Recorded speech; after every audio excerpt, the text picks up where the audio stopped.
So, I'm a male, 26, and this happened about 3 years ago when, the US was pretty much recovered from COVID. I used to live in Long Island, New York, and that's actually where this story takes place.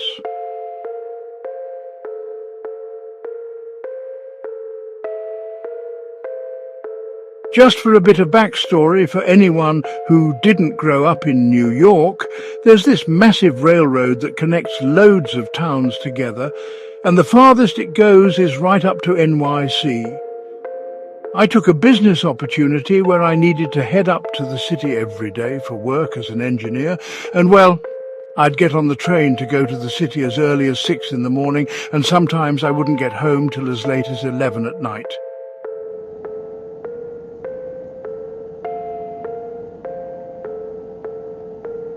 Before I took this opportunity, honestly, I was never on the railroad at those hours, and I quickly realized it was basically the same people on the train every time. All folks heading to the city and back for work, and yeah, I hardly ever saw any new faces on my rides there and back.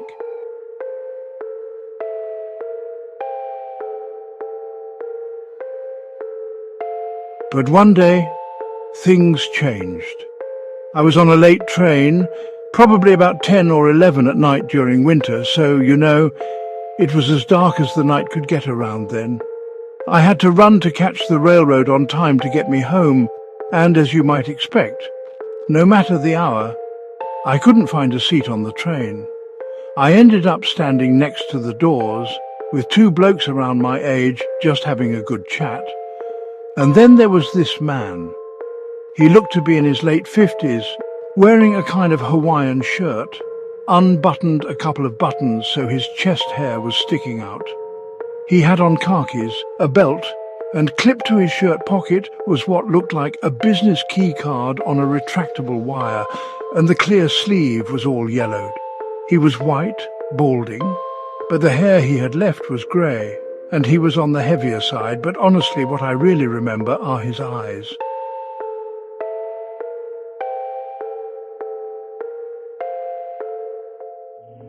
Normally, these kinds of details wouldn't be so prominent in my mind, but his mannerisms were nothing but out of the ordinary.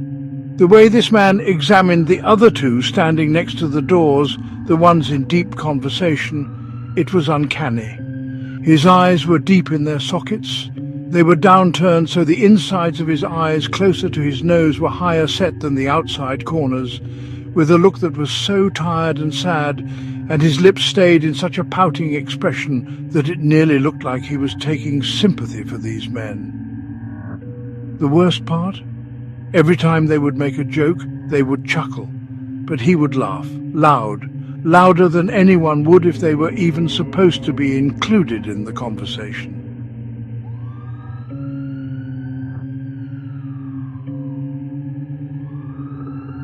Just to keep my own privacy, I won't disclose which town exactly on Long Island I lived in, but I will say it is one of the last stops of the train. The man definitely made me unsettled, but I didn't think to change my spot on the train. It was packed, and I was on the very first cart, so that when I got to my destination I could leave as soon as possible.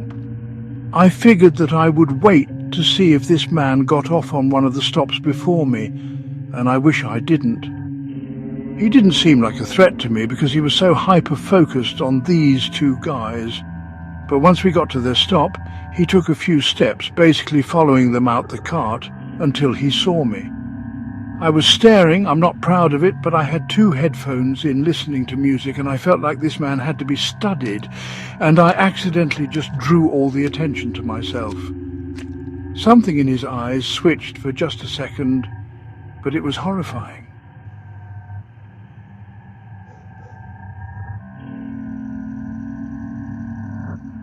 His eyes looked joyful, full of some type of childlike joy on Christmas or their birthday. And right then, it was as if his feet just stopped, like they were dried in concrete, and he just stayed on the train. That is when I wanted to scream.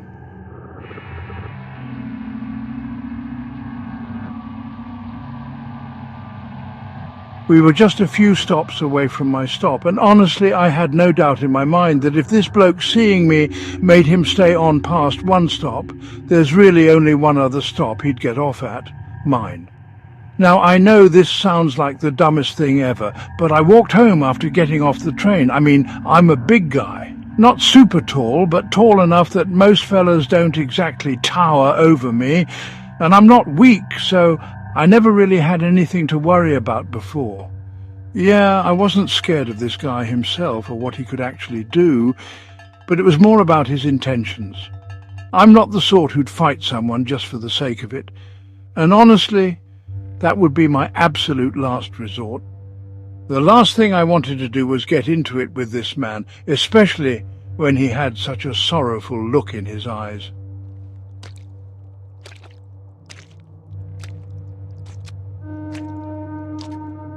Then, well, it was my stop. I got off, and with no surprise at all, he did too. I started walking at a pace that didn't exactly scream, "I'm scared," or "I need to get away," but it was just normal for me. Peering over my shoulder, though, I saw him matching my pace, and it just looked unnatural, uncomfortable even, like it hurt him to walk that way. He kept following my pace, and there weren't any stores open nearby for me to duck into. As I got closer to my house, I remembered the hill you have to climb to reach my street. Looking back at the man, still doing his best to keep up, he looked absolutely exhausted, so I just had to hope he wouldn't be able to climb that hill as quickly as I could.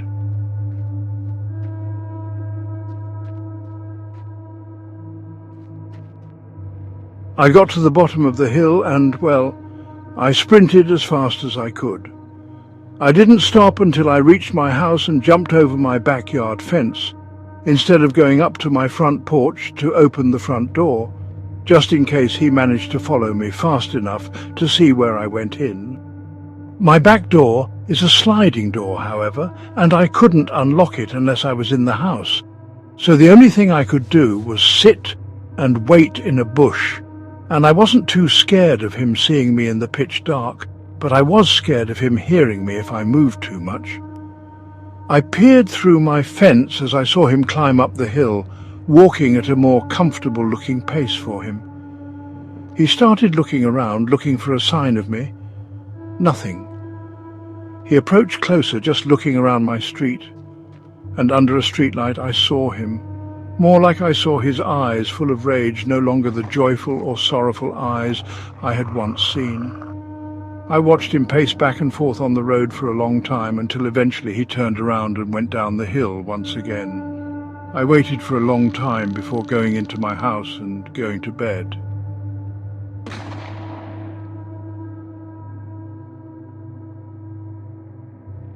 The next day I took off of work, I went to the police and made a report, and for the rest of the day I decided that I wouldn't go straight from my stop on the railroad to the city anymore, and found a string of having to hop off one train to another around 3 times before going to the city, in hopes that the man would take the direct route.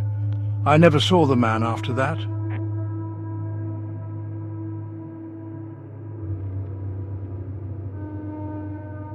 This is the first time I had fully retold the story since it had happened, and I apologize for how long it is.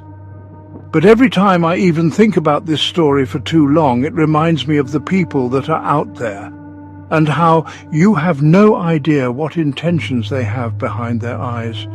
Stay safe, everyone, and thank you for listening to my story.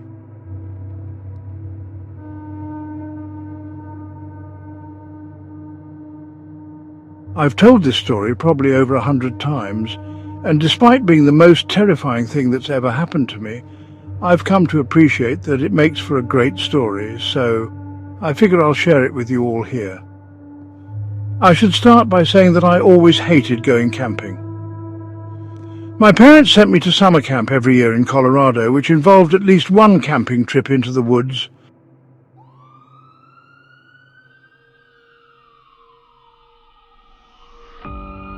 I've told this story probably over 100 times, and despite being the most terrifying thing that's ever happened to me, I've come to appreciate that it makes for a great story, so I figure I'll share it with you all here. I should start by saying that I always hated going camping. My parents sent me to summer camp every year in Colorado, which involved at least one camping trip into the woods.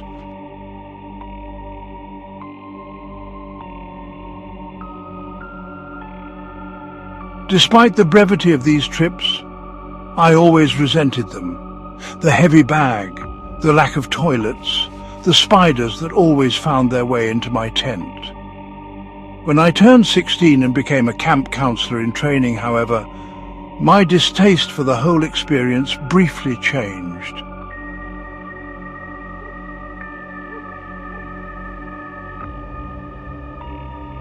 At that age, we were only a few years older than the oldest campers, but we were given considerable leeway in what we were allowed to do. Most nights we would have to stay in the cabin with our campers, but it was rumoured that the camping trip was a time where the counsellors in training would get drunk, smoke weed and hook up with each other after everyone else went to sleep.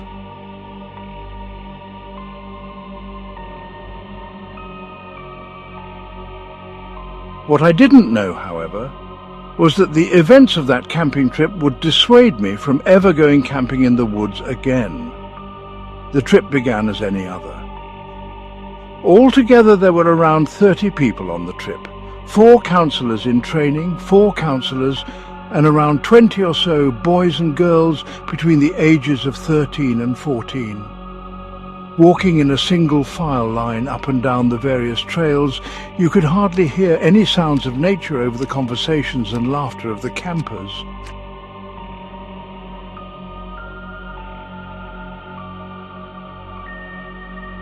Several hours went by and we made our way through a dense marshy area and up a steep incline populated with evergreens and aspens. I wasn't the most athletic kid, so it was around this point that I found myself at the back of the line with one of the other counsellors in training, Jordan, as well as 2 campers who were also struggling to keep up. The 4 of us started chatting, and in our distracted state, we began to fall more and more behind the rest of the campers, until the last of them faded out of view around a bend about 50 feet up the way.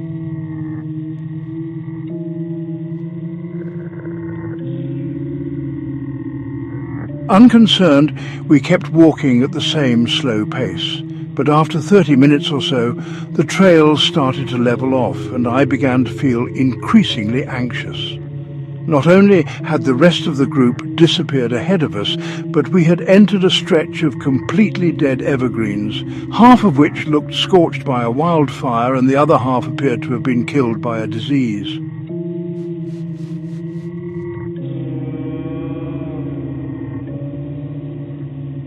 The eeriness of the landscape was punctuated by a small, derelict cabin sitting in the middle of the scorched forest, but seemingly untouched by the fire that must have spread through the area.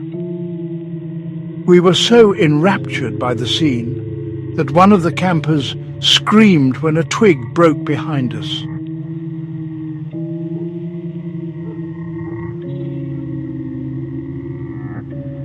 Jordan and I started laughing a bit, but we quickly stopped when we turned to look at where the sound had come from. Not 20 feet behind us was a haggard-looking man with a messy nest of black hair and a long black beard, slowly making his way up the trail with his eyes locked on us. He didn't appear to have any hiking supplies on him, and honestly we had no idea how long he had been walking behind us. Being young, we were naturally pretty freaked out, but Jordan managed to give the guy a slight wave before saying to the rest of us, "Come on, let's speed up and get back with the rest of the group."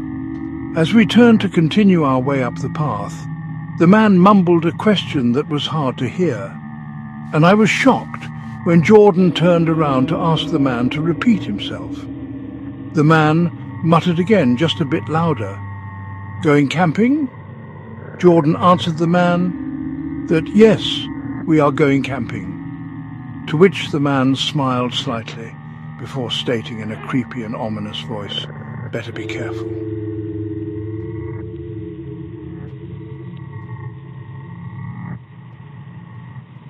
We nodded and gave a half-hearted thank you before continuing on to try to find the rest of the group, this time with a much faster pace.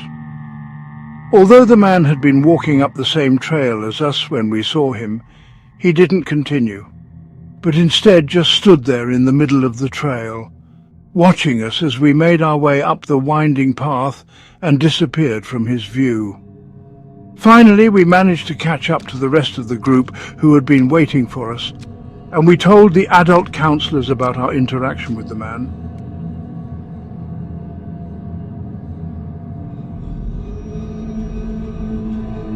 They just shrugged it off, telling us that the guy probably lived in that cabin and just wanted to know what we were doing near his property.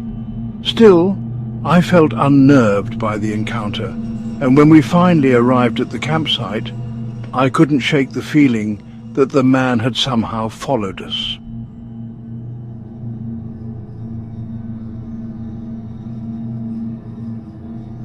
Eventually, though, I put it out of my mind and managed to enjoy myself a bit.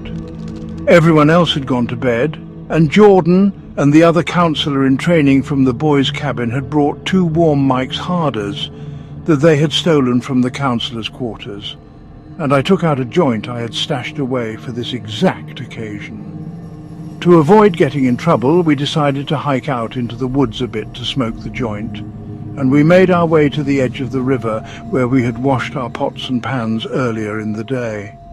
The spot was eerily silent, and the thought of the man from earlier kept popping into my head.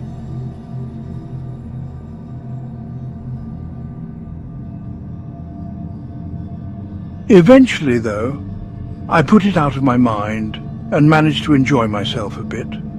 Everyone else had gone to bed, and Jordan and the other counselor in training from the boys' cabin had brought 2 warm Mike's Harders that they had stolen from the counselors' quarters, and I took out a joint I had stashed away for this exact occasion. To avoid getting in trouble, we decided to hike out into the woods a bit to smoke the joint, and we made our way to the edge of the river where we had washed our pots and pans earlier in the day.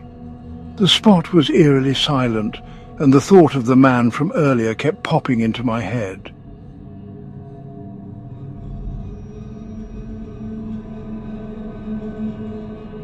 Assuming that I was cold, not anxious, Jordan gave me his blue hoodie, and this prompted one of the other girls to suggest that we switch tents for the night so I could sleep in the same tent with him, and she could sleep in the same tent as the other boy. I had absolutely no problem with this, and after smoking the joint, we made our way back to our tents, which were pitched slightly away from the others, and we discreetly sipped on the Mike's Harders while telling scary camping stories.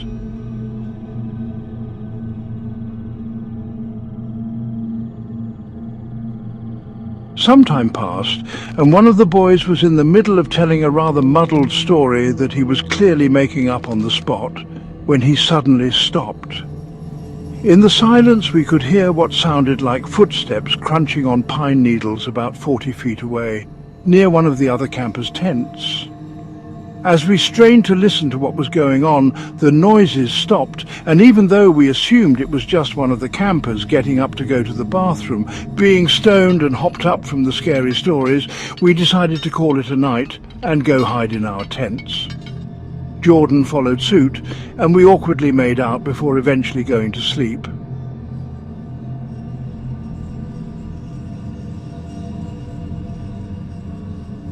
I don't know what time it was, but it must have been quite late when I suddenly woke up to the distinct sounds of footsteps walking around near my tent. Shot with adrenaline, I tried to lay as still as possible and quiet my breathing. From the sound, it was apparent that someone was less than 3 feet away from the front of my tent, seemingly pacing back and forth. I turned to wake up Jordan, but I was immediately put at ease when I saw that he wasn't next to me.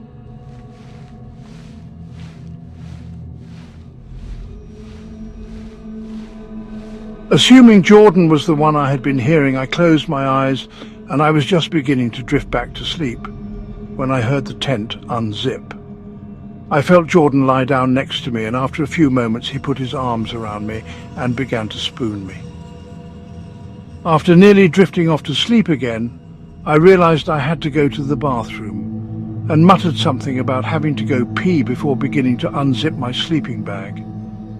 Seemingly annoyed by the noise, Jordan lazily turned over, pulling his hoodie up over his head before going still again.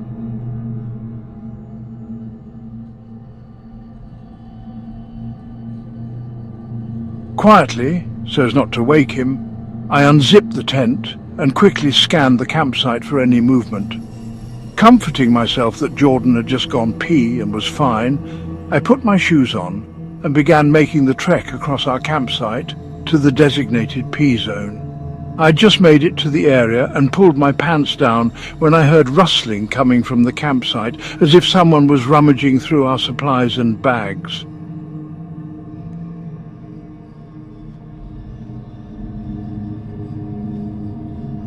Still slightly drunk, I tried to pull my pants up, and in my haste I lost my balance and tried to catch myself with a branch that made a loud snapping noise when I grabbed it. I tried to gather myself as quietly as I could, but when I finally managed to look up, I could see that there was a figure making its way across our campsite in my direction. Before I could even think, I was blinded by the bright light of a flashlight shining directly into my eyes, and the light was getting bigger, so whoever it was, they were coming toward me. Frozen and panicked, the figure got 10 feet away from me before I heard Jordan's voice say, "Sorry, it's just me."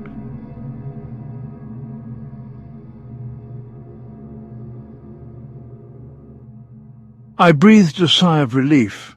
But then Jordan asked me something that really confused me. "Have you seen my blue hoodie? I know you gave it back to me, but I think one of the campers might have stolen it from my bag while I was sleeping." After a brief pause, I managed to stutter out, "But you were just wearing it when you got back in the tent."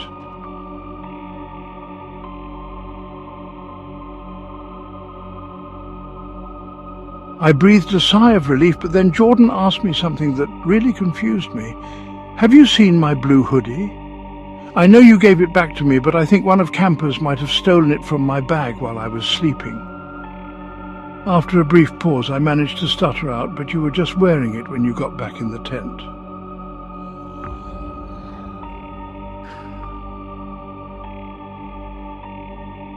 What he said next made my blood run cold. "What are you talking about?" he said. "It's been missing since we got back from the river. I even went down there to see if I'd left it by accident, but after I couldn't find it, I thought I'd check the boys' bags. And that's when I saw you."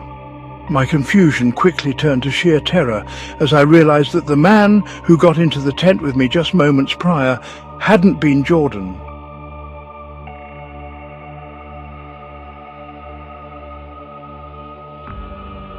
Sensing that something was wrong, Jordan asked me what happened, and I managed to get out that whoever stole his hoodie was sleeping in our tent. Not believing me, Jordan insisted on walking back to the tent to check it out. As slowly and quietly as possible, we made our way to the side of the tent, and when Jordan flipped on his flashlight and shined it through the nylon lining, he let out a high-pitched scream.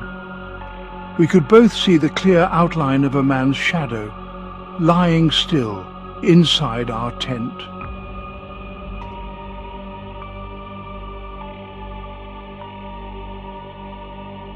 What happened next is a bit of a blur, but we ran to the pod of tents on the other side of the campground where the older councillors were sleeping and frantically unzipped their tent and started yelling for them to come out, and that there was a man in our tent. I remember panic setting in as our councillors slowly and groggily woke up, but after a bit more of frantic yelling, they finally managed to understand the severity of the situation when a commotion broke out on the other side of camp near our tent.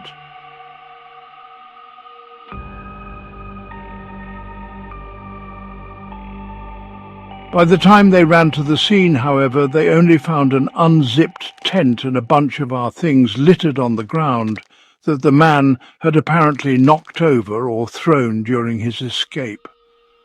After that, we heard the councillors radioing back down to the camp to call the police, and we could tell that they were as scared as we were. I don't think any of us slept after that.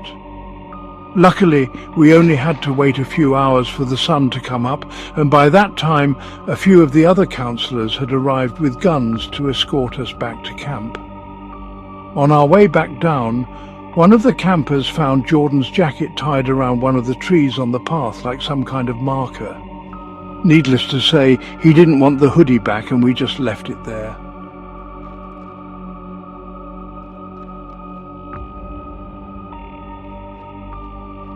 To this day, I can't say for certain that the man in the tent was the same guy that we ran into earlier on the trail. But his face and that night still haunt